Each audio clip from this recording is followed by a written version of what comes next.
Happy day 44. Figured I'd start in a magical way. In a blessed way. May you be blessed. May this recording be a blessing to you. And we are getting all the juju neutralized.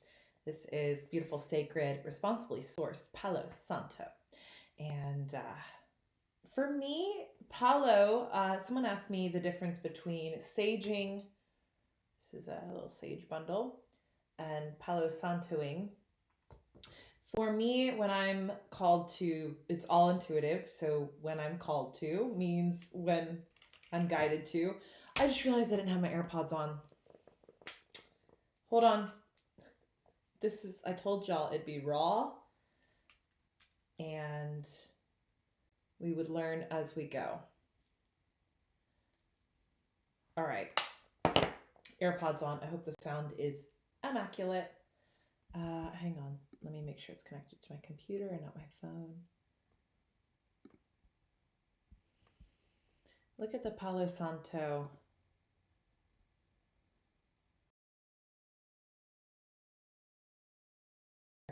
I hope you can hear me amazingly. Difference between Palo Santoing and saging for me. Sage feels like a heavy lifter. It feels like something I do when someone first walks into my office or as I'm opening a ceremony space and allowing people into the space or welcoming people into the space, I should say. I will sage them. And when I'm Palo Santoing people, it's usually at the end of a session, end of Reiki session or end of a ceremony, and it feels like a really nice sealer of the container. Whereas sage is sort of coming in there, shaking stuff off, clearing out density and getting things moving, and ideally, yes, purged. Um, Whereas Palo Santo has I guess I could say like a gentler energy, if we'll put it kind of in that context.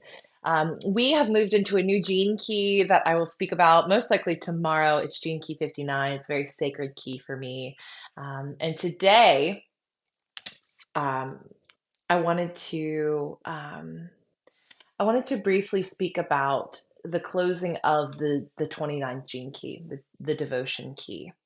And I did a diary on that already. So if you're curious and you want to um, hear about it, or if you have it in your profile or in your human design, it'll be cool to check out.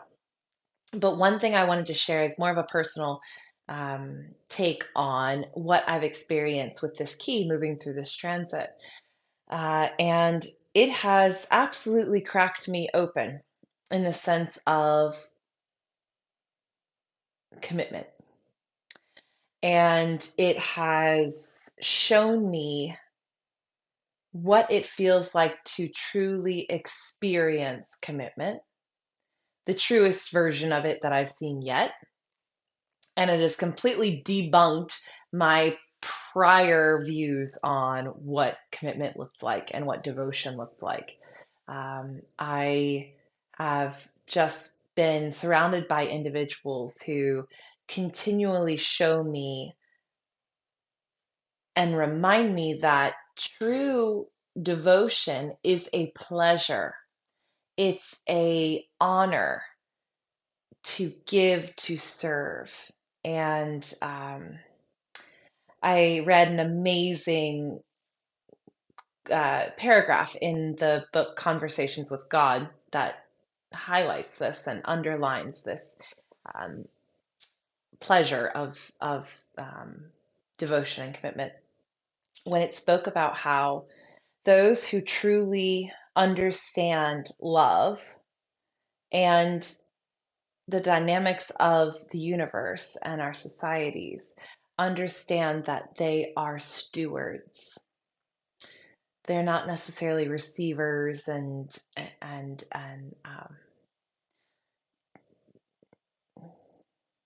what's the word?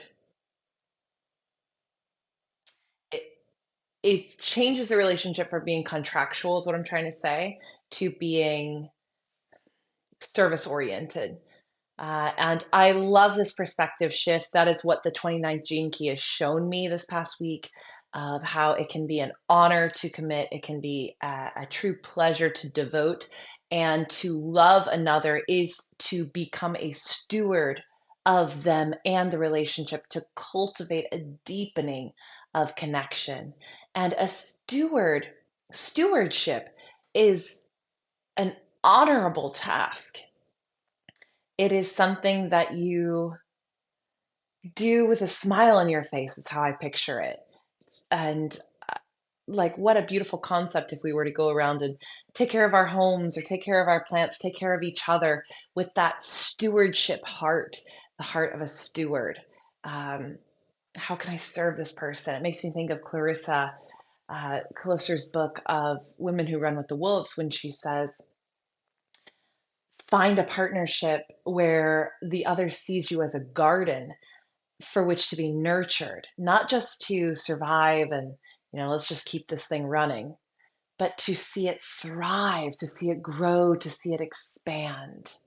And another beautiful quote highlighting this, these are just my downloads as they come in, was someone expressing their love and was saying, I want, let's see if I can get this right. I want the um, landscape of your heart. I love you so much. I want the landscape of your heart. And as it expands, I want the new territory. I want to love the new territory. And I thought, if that doesn't encompass everything I just said, I don't know what would yet.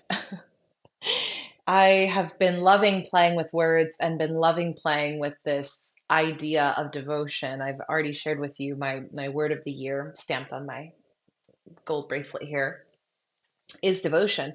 And so this week I knew was going to take me deep, and I don't think I've resonated so much so with a key or a gate, if you want to think about it in that way, more than that I don't actually have in my design or in my profile, more than I have with the 29. And that could be because I have the programming partner that is very present in my design, the 30.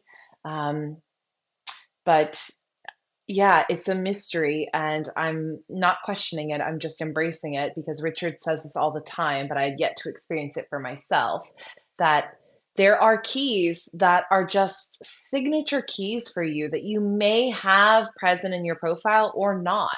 And even still, they hold such great, beautiful medicine for you.